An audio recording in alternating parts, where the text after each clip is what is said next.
Hola, ¿qué tal? Esto es Personaje Analizado, un lugar en donde nos enfocamos en analizar personajes desde el punto de vista psicológico de cine, televisión y literatura. Mi nombre es Mario y el día de hoy analizaremos a Elizabeth Harmon de la serie Gambito de Dama. En la serie se nos habla de cómo Beth queda huérfana a los 9 años de edad en un accidente automovilístico en donde su madre conducía. Es enviada a un orfanato en espera de que alguien la adopte, ya que nadie sabe en dónde está su padre.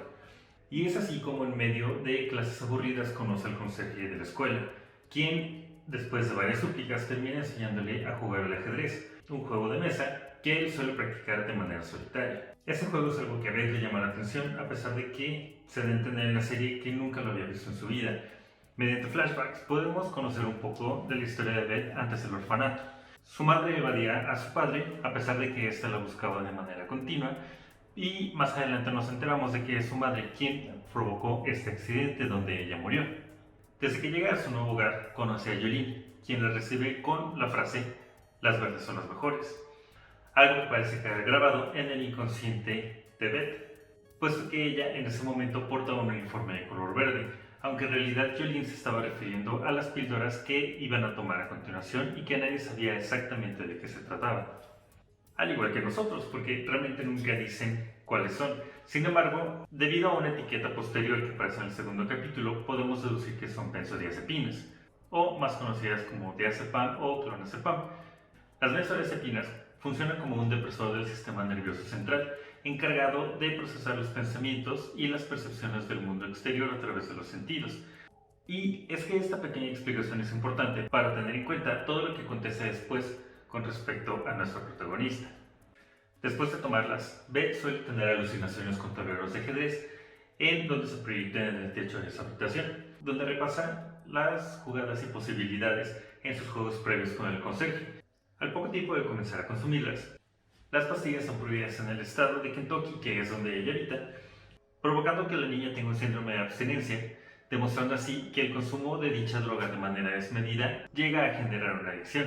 De hecho, los niños son mucho más vulnerables que los adultos y por eso, hasta la fecha, sigue siendo un tema de debate si realmente deben ser tomadas por los niños o no, puesto que se tratan principalmente para tratar cosas como la ansiedad. Son muy pocos los psiquiatras que siguen tratando a los niños con este tipo de drogas y no lo hacen por más de 4 meses, para evitar precisamente que se llegue a generar algún tipo de dependencia hacia este narcótico. En el caso de Beth, la adicción llega a ser tan grande que no importa romper las reglas del orfanato con tal de llegar a consumir esta droga. Podemos ver al final del primer capítulo cómo es que llega a tener una sobredosis causando un desmayo sobre nuestra protagonista. Por otro lado, Beth no solo goza de una memoria fotográfica impresionante, capaz de recordar el más mínimo movimiento de lo sucedido, sino que es suficientemente inteligente. Mencionemos que la inteligencia se hereda entre 40 y 60% de la madre. Esto se ha demostrado, ya que el gen de la inteligencia se transmite a través del cromosoma X, por lo que concuerda con que su madre haya sido una matemática, y a su vez, Beth tenga un total dominio sobre este tema, llegando a ser aburrido. Al cabo de 6 años en el orfanato, ella es adoptada, para al poco tiempo ser abandonada de nuevo por su padre adoptivo, en esta ocasión dejándola a ella y a su madre adoptiva, quien tiende al alcoholismo y toma de las mismas píldoras de las cuales Beth había generado una adicción, provocando que con ello tenga acceso a las píldoras de nuevo. Es esta nueva madre quien no solo le da la mano para volver a tener las píldoras, sino que además es la primera persona que le ofrece un trago de alcohol y quien la inicia en este mundo de las bebidas alcohólicas, a la par que la apoya en su carrera de ajedrecista primero nacional y después de talla mundial. A mediados del siglo XX, porque sí, el siglo XX ya es historia, el machismo estaba a la orden del día.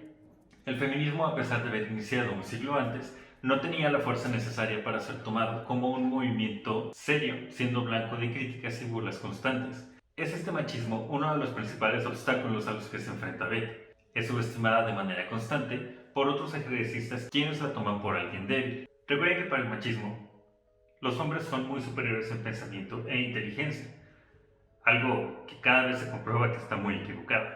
Los hombres vendrán y querrán enseñarte cosas, simplemente déjalos pasar y haz lo que te apetezca.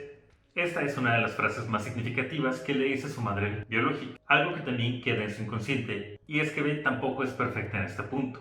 Mientras más juegos gana, comienza a tener mayor seguridad y falsa sensación de poder sobre los hombres que irónicamente terminan derrumbándola. Podemos ver a la única persona de la que ella se enamora y al final no es correspondida por ser homosexual, o algo que se insinúa durante la serie.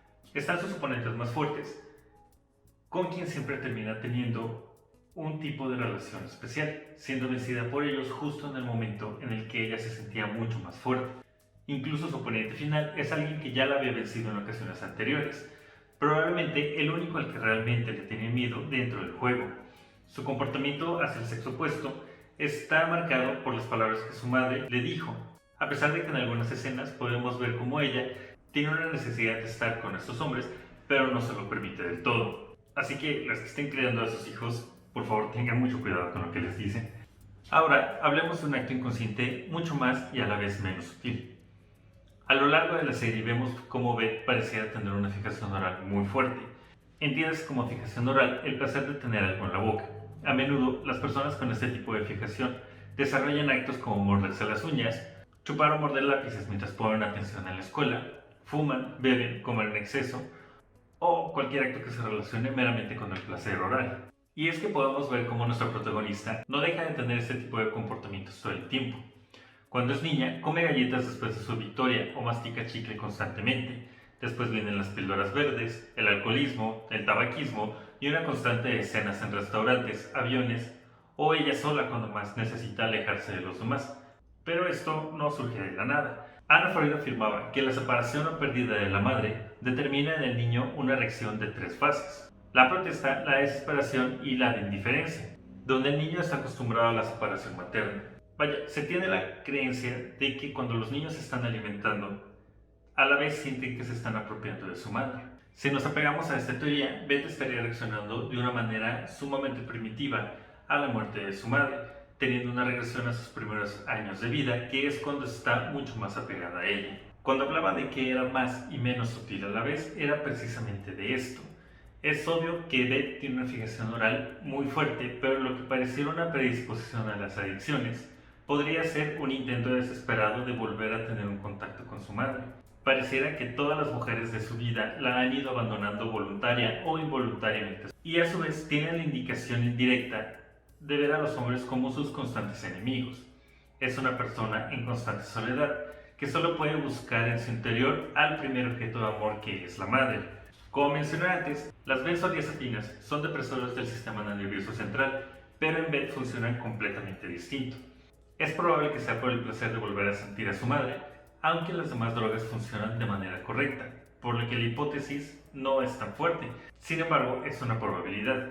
Aunque nos queda un último punto, pero es quizás la resolución de todo esto.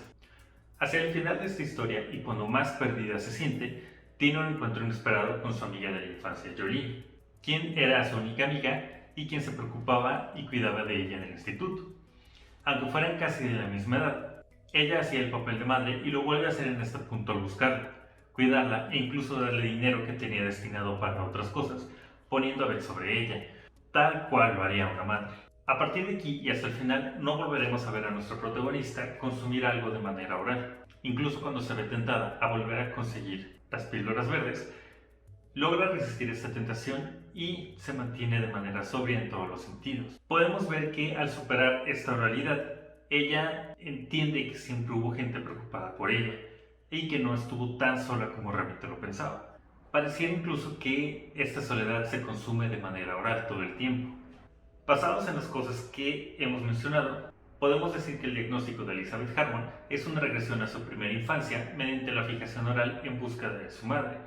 Podríamos decir que es ludópata, pero en realidad los ludópatas tienden hacia los juegos de azar, y Beth se mantiene únicamente en el ajedrez, que es un juego de estrategia y que no siempre se apuesta.